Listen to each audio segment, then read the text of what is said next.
Okay, this is Barbara Ellistad, Mesquite Citizen Journal, and we're here this morning with Mayor Mark Weir, Mesquite. You and I kind of share a mutual anniversary here. Yes, we do. Happy anniversary. Happy anniversary to you. So both of us have been in business, so to speak, for 1 year. I guess that's one way to put it. And we appreciate your time this morning. No problem. Thanks for coming by early. A lot of people comment on how busy I am. I can't imagine that I even come close to the pace that you've kept in the last year. I don't know. We're pretty much at all the same places, so I'm sure you're keeping the same pace that I am. Yeah. By the way, for our audience, I did want to do this interview this morning at 4 a.m., but he declined, and we're here at 7 a.m. instead. So. Well, the email said 8, and I told her 7, so. Okay. All right. Well, let's start off. You and the boys have been pretty busy over the last year. Yes, we have. You had a pretty full slate. Still do. Yes, we have a whole list of questions here and issues we're going to talk about this morning. Just noticing those. Tell us what you think your biggest accomplishment or greatest accomplishment, most satisfactory accomplishment, whatever adjective you want to use, has been over the last year. Transparency. Okay. No question about it. Opening up our government so that the regular regular person can see what's going on at the city level is the most important thing we've done. Okay. And it will probably be the most important thing we will ever do. Keeping it open, keeping it honest, that's democracy.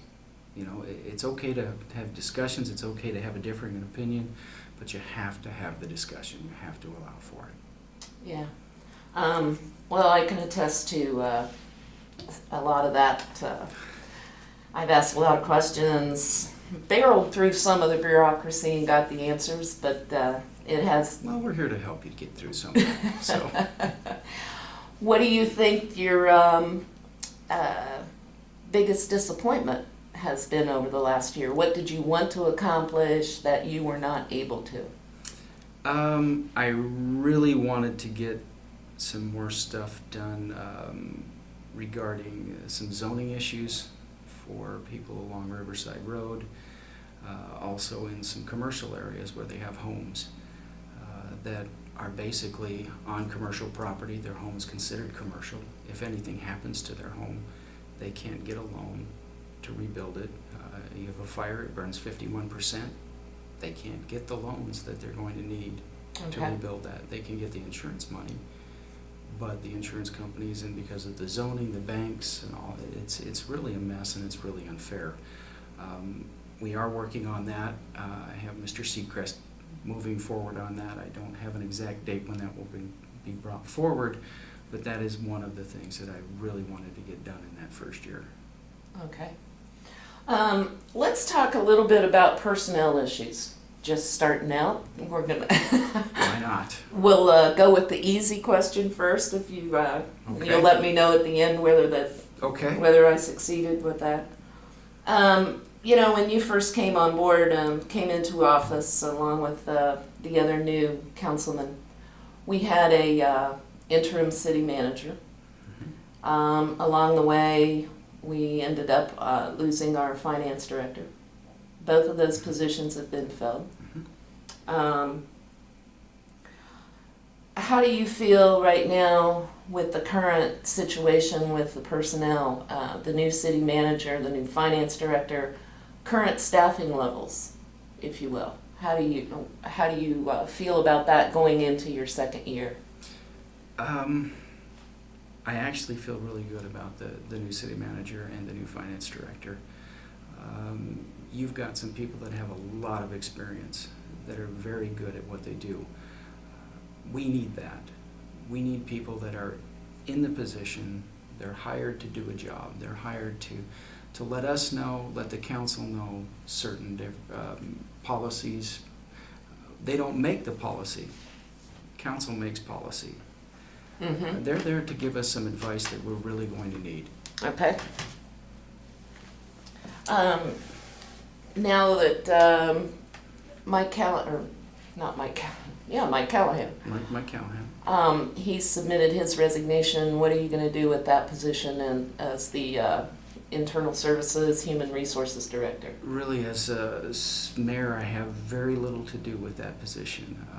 Explain that a little bit more, because I'm not sure that the public understands the mayor really doesn't hire and fire anyone other than, well, I don't get to fire. I can appoint, council gets to remove if necessary, and hire by vote of council. We basically just handle the city manager, the different officers that we have. The police chief, the fire chief was added with the new ordinance back about 6 or 7 months ago, and now at this point, the city attorney, the finance director, anything that is sorry, probably not the finance director, city treasurer, city clerk. Those are positions that the council and the mayor are directly responsible for. Okay. After that, the directors take care of their certain areas. We watch the finances on it, we watch the money on it, we watch the salaries, we control the budget, actually. Okay. And that's how those things are taken care of. As for individual hires, they will counsel with us, they'll let us know what their thoughts are and ask for our opinions, but really they have the responsibility of hiring somebody, such as a human resource director. Okay. That doesn't generally fall under the guise of the mayor or the city council, but we do give them advice.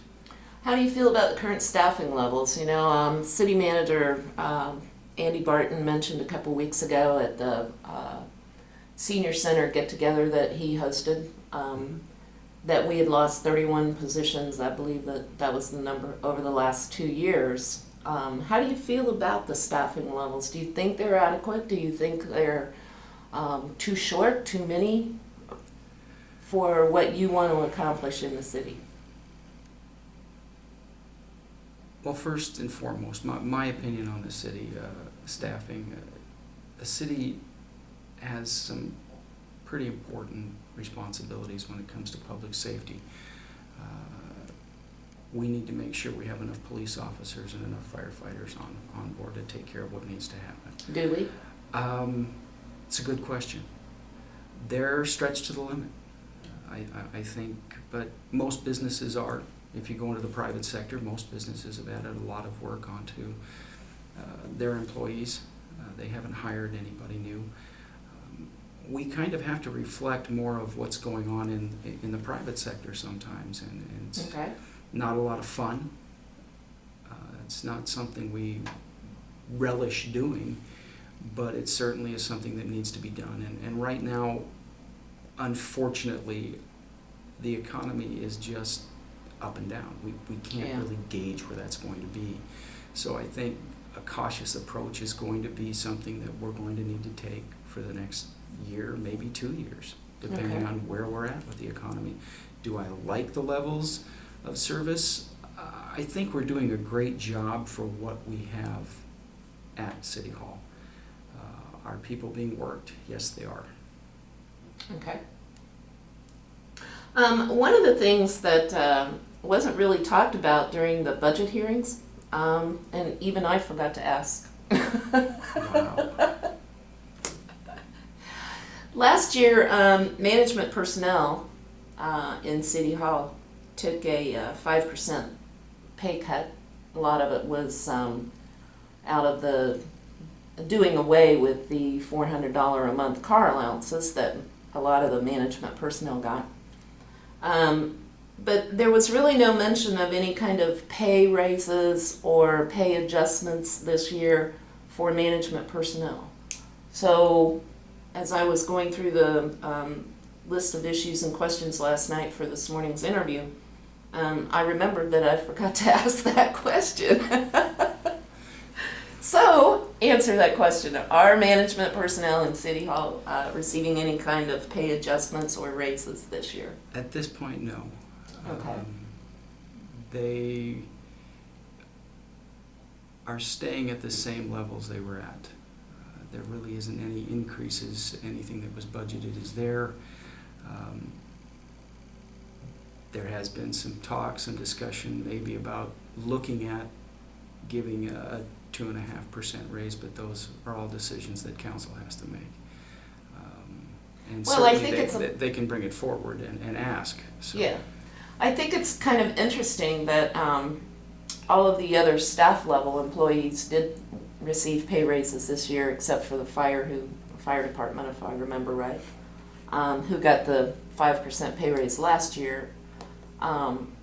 So I think it's kind of interesting that management personnel did not receive any kind of pay adjustments this year, if that's what I hear you saying.